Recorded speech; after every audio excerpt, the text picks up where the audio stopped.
Time for us to turn our attention to football, and I'm delighted to say Philippe Auclair is with us. Philippe, good morning to you. How are you? Not too bad. Good morning to you too. Very interested in how Mauricio Pochettino is getting on. He was obviously one of the big fish in world football who was available as a manager and was therefore, you know, the Manchester United fans were making some come hither eyes. Various clubs in England were thinking, we've got to get this guy. PSG got their man. How's he getting on? He's getting on as I think most people expecting him to get on, as in it hasn't been a miracle. Suddenly PSG hasn't become this all singing, all dancing, all winning team. He's finding it a little bit of a challenge. The results are okay. The results are good, even, despite a loss, a pretty awful loss at Lorient in Ligue 1. The performances are still not quite what you would expect from a team like PSG. Even last night, they had what seems like a very easy tie against Caen in the French Cup. It wasn't the first 11, but Neymar was in it, and they only won quite painfully, I would say, 1-0, thanks to Moise Kean. And I think he's still basically trying to find out what his best 11 is. He's trying to find a balance. He's trying to find a tactical system as well that would fit his squad. He's actually, I was looking at the type of formations he's already used, and said 4-3-3, 4-2-3-1, 4-4-2, back to 4-3-3, back to 4-4-2. So he's still very much trying to get things together in a way. The only thing I would say which he's now sure of, for example, I think his midfield is a little bit more settled. Like Leandro Paredes has now become one of the main guys in the midfield with Verratti, of course. But it's not brilliant yet. And I have to say the people in France, and especially among PSG supporters who were not too keen on Thomas Tuchel, are starting to realize that perhaps all the problems were not linked to Thomas Tuchel himself. That's a very difficult realisation for a lot of fans to come to, because, you know, everything is supposed to be fixed at the flick of a switch.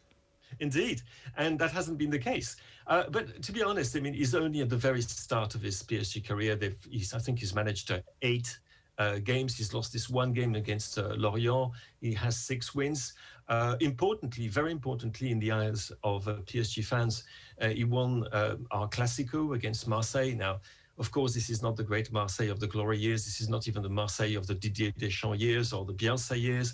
It's a Marseille which is going from one crisis to the next. You know what happened with André Villas-Boas and the parting of ways, dramatic parting of ways which happened, and so on. I mean, there is... But it was a result which was very important. They won 2-0. Kylian Mbappe scored an absolutely phenomenal goal. So it's okay. But to be honest, there's nothing in what he's done so far that makes you think that we're going to immediately see the PSG that he's capable of putting together. I've got absolutely no doubt about that. And to be honest, the game against Barcelona might come a little bit early in his reign. This may be sort of an abstract enough question, Philippe, but is there a sense that the likes of Mbappe and Neymar are inspired and impressed by Mauricio Pochettino? I accept that it's very early in the reign to be able to tell, but do they seem like this is the guy that they're going to run through walls for? I think it probably is true of Neymar. I think that the word is now that the contract extension that PSG has wanted him to sign for a while, things are going pretty well, that he has a good relationship with Pochettino, that he feels at ease and well in Paris as well. So the signs are encouraging for Neymar. When it comes to Kylian Mbappe, again, I think it's much too early to say that. I mean, he's had a pretty horrible season, to be honest, compared to what we've seen from him in the past. But that's been the case. He's been unsettled for a while, and there are still loads of rumors flying around as to, you know, maybe the future for him lies outside of PSG. I mean, to be honest, the next few months are going to be absolutely crucial, but especially, I would say, the next few weeks, because obviously the Champions League is what really matters for PSG. They went to the final with Tuchel. They have got a chance to avenge, so to speak, one of the darkest pages in their history. I mean, apologies for the purple language here, because it certainly was not a tragedy. It was just football, but they still haven't digested what happened in the famous remontada when Neymar actually scored twice against them and Barcelona won 6-1. So, and it's going to be really a means to gauge how much he's been able to inspire this particular team, but it's also going to be a massive hurdle to clear. If they don't clear that, it's going to be a bit problematic, I must say. And they might have to do it without Neymar. Sorry? Neymar obviously injured, and the adductor strain that he suffered the last couple of days. They trying to actually get over the line against Barcelona potentially without Neymar is a huge challenge, you suspect, for Mauricio Pochettino. It would be. There's also Angel Di Maria, who is very important indeed, and who will not be fit. That is already sure. So yes, but against that particular Barcelona, which is basically more dependent on Messi than PSG is depending on Neymar, I would say. It would be a problem. But to be honest, I haven't heard the latest on his injury or supposed injury. And I would take things with a little bit pinch of salt, because when Neymar breaks a fingernail in Paris, believe me, immediately there's alarm signals, in every single newsroom. So I would take things a little bit carefully, perhaps. You mentioned André Villas-Boas. We'll come back to PSG in a minute, but I think a lot of people heard the updates about him offering to resign. Has any more details emerged about that? Like, Villas-Boas is a fiery character who likes to pay attention to what's said and written about him. We know this. We've had him on the show, and What the hell is going on there? Because it seemed like the Marseille gig was a good gig for him. It is a good gig. Well, up to a point. It's a good gig on paper. Marseille is a fantastic gig on paper for anybody, for almost anybody. The problem is that the situation at the club with the various chairmen, the ownership, the rumors around the possible sale of the club, which keep being denied, and I keep hearing things suggesting the contrary. The problems with some of the most important players, the fitness of his squad, which is pretty shocking, really. It's not a good place to be at the moment, to be honest. And you can perfectly understand why suddenly something just snapped. With the news that the club had apparently signed a player without his consent, and a player that actually Olivier Ncham from Celtic, and in fact that he had specifically asked for this player not to be bought. So it's a complete shambles. It's a mess. There's nothing new, but it's even a more shambolic shambles than it was before you arrived, if you see what I mean. Yeah. And there are people actually who say that, to be honest, what he's achieved with Marseille does him quite a lot of credit, because when he arrived, the club was in a really, in terms of results, was in a downward spiral, and you were wondering even at one point if it couldn't go completely wrong and they could find themselves entangled in a fight against relegation or something like that. So bad were the things, and he managed to steady the ship. And it hasn't been exactly a wonderful Marseille to watch, but the squad that he's that he has with him is simply not the level of previous ones. And yes, it is an absolute mess. To say more about it, to be honest, like you, I'll be expecting the news every day and wondering what the next surprise is going to be. We don't know. Just to go back to Paris Saint-Germain, Philippe, I see France Football mocked up a front page cover of Lionel Messi wearing a PSG jersey this week. I'm not sure if you have that particular issue hanging around at home, but is this going to be the reality? Is this what we're going to see this summer? I don't think so. I'm not that keen on getting into that, because it's the kind of sea snake that we've kept seeing bobbing up and down, not just in the River Seine, but also in the Manchester canals. And at the moment, what I can tell you for sure is that absolutely no decision has been taken, that the interest is real, that there are many reasons why the interest is real, because there's also a political dimension to it.